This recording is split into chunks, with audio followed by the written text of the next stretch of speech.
আসসালামু আলাইকুম। আমি এই মুহূর্তে আজকে 27 তারিখ, মার্চ মাসের 27 তারিখ 2026। আমি এই মুহূর্তে আছি থাইল্যান্ডের ব্যাংককে থনবুরি হসপিটালে। অ্যাকচুয়ালি গতকালকে আমার এক ফ্রেন্ড আসছে, ওর কিছু ট্রিটমেন্টের প্রয়োজন। আমারও অ্যাকচুয়ালি ইচ্ছা ছিল যে থাইল্যান্ডে আসলে আমি একটু কিছু ট্রিটমেন্ট করব, আমার একটু প্রবলেম, শারীরিক প্রবলেম আছে। সো আমরা সেজন্যই এই মুহূর্তে সেই এখানে আমরা যেটা করতেছি সেটা হচ্ছে ইন্ডিয়ান একটা মেয়ে আছে, সেটা হচ্ছে আসাম থেকে আসছে। ও হিন্দি কথাও বলতে পারে, বাংলাও বলতে পারে। তা ওর সহযোগিতা নিয়ে আমরা এখানে কাজ করছি। ও মেয়েটার নাম হচ্ছে জেনেফার। জেনেফারকে কন্ট্যাক্ট করে আমরা ওর সাথে কন্ট্যাক্ট করে এখানে আসছি। আসার পরে ও আমাদের হেল্প করতেছে এখানে। কারণ কি, ওরা থাইল্যান্ডিরা বেশিরভাগই ইংরেজি কম বোঝে, তো এই কারণে আমাদের ভাষার আর ওদের ভাষার একজন লোক ছাড়া এখানে ট্রিটমেন্টটা একটু প্রবলেম হয়ে যায়। যাই হোক, যারা মানে আমি মনে করি কম খরচে, যেহেতু 8,900 থাইবাতে আমরা একটা প্যাকেজ নিয়েছি, সেটাতে অনেকগুলো টেস্ট আছে। আমি টোটাল লিস্টটা আপনাদের পরে বলবো অথবা দিয়ে দিব। এইখানে অনেকগুলো টেস্ট করানো যায় এই 8,900 থাইবাত, তার মানে বাংলাদেশি টাকা 40,000 টাকারও অনেক কম। সেই ক্ষেত্রে আমি মনে করি বাংলাদেশেও 40,000 টাকায় একটা লোক চেক আপ করাতে পারবে না। আমি তো অনেক হাসপাতালে অনেক ডাক্তার দেখাইছি, আপনার আসগর আলী থেকে শুরু করে আপনার সেন্ট্রাল হসপিটাল, আপনার ল্যাব এইড, তারপরে বিভিন্ন হসপিটালে আমি ট্রিটমেন্ট করছি। কিন্তু আমি মনে করি যেটা, সেটা হচ্ছে যে বাংলাদেশের চেয়ে কম টাকায় এখানে ট্রিটমেন্ট মানে চেক আপ করানো সম্ভব, প্লাস ডক্টরের ভিজিটও কম। আপনার 1,000 থাই বা ডক্টরের ভিজিট মোটামুটি রিজনেবল। সো এই থাইল্যান্ডে কেউ ট্রিটমেন্ট করলে অবশ্যই আমি রিকমেন্ড করব যে থনবুরিতে চলে আসবেন।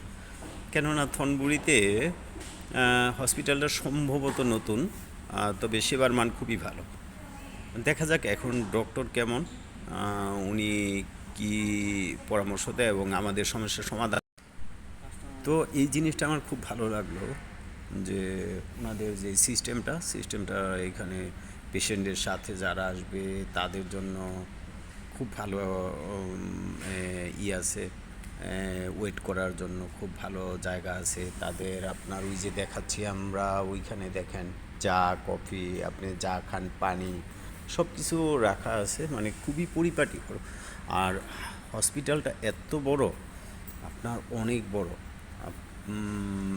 এইখানে জায়গায় জায়গায় হেল্প ডেস্ক আছে, আপনার বিভিন্ন রকমের সহযোগিতা করার জন্য লোক আছে, বিভিন্ন ভাষী লোক আছে।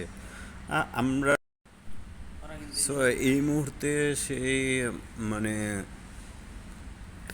যে কোনো কারণে আমি একটা সিদ্ধান্ত নিয়েছি যে এই ট্রিপে মানে এবার যে ট্রাভেলটা করতেছি, এই ট্রাভেলে আমি ডক্টর দেখাবো না, চেক আপ করবো না যে কোনো কারণে। কিন্তু আমার গতকালকে এক ফ্রেন্ড আসছে, ওর ট্রিটমেন্ট খুব জরুরি, যার কারণে ওকে নিয়ে থনবুরি হাসপাতালে আসছি আমরা। থনবুরি হসপিটাল ব্যাংককের হোটেল থেকে আমাদের একটা কার রিসিভ করে নিয়ে আসছে। তা এখানে ট্রিটমেন্টের সিস্টেমগুলো হচ্ছে আপনার প্রথমে এখানে কিছু প্যাকেজ আছে, আপনার চেক আপ করানোর জন্য কিছু প্যাকেজ আছে। এই প্যাকেজগুলো আপনার চুজ করতে হবে যে আপনি কোন প্যাকেজে কোন টেস্টগুলো করাবেন। আপনার প্রবলেম অনুসারে ওই প্যাকেজগুলো আপনি চুজ করে ওই টেস্টগুলো, চেক আপগুলো করতে হবে। চেক আপগুলো করার পরে আপনি ডক্টরের কাছে যাবেন এই রিপোর্ট নিয়ে। এই রিপোর্ট নিয়ে যাওয়ার পর উনি যদি প্রয়োজন মনে করে নতুন করে আপনাকে অন্য কোনো দিবে, আপনার পরীক্ষা দিতে পারে। আর যদি এইখানে কোনো প্রবলেম পেয়ে যায় তাহলে সেক্ষেত্রে আপনার হবে কি, ওনারা মেডিসিন লিখে দিবে, আপনার ওই মেডিসিনগুলো নিতে হবে। তো যাই হোক, আমরা দেখলাম এখানে থনবুরি এত নাম করা একটা হসপিটাল ব্যাংককের, সেখানে ওদের যে প্রাইসটা দেখে আমি খুবই শক। কারণ এখানে যে ওনাদের প্রাইসটা শুরু হয় প্যাকেজগুলো 3,000 থাই বাত থেকে শুরু হয়, সেটা 5,600 থাই বাত আছে, আপনার 8,900 থাই বাত আছে, বিভিন্ন রেটের প্যাকেজগুলো আছে। তো আমরা 8,900 থাই বাত, হ্যাঁ গেছে ওখানে।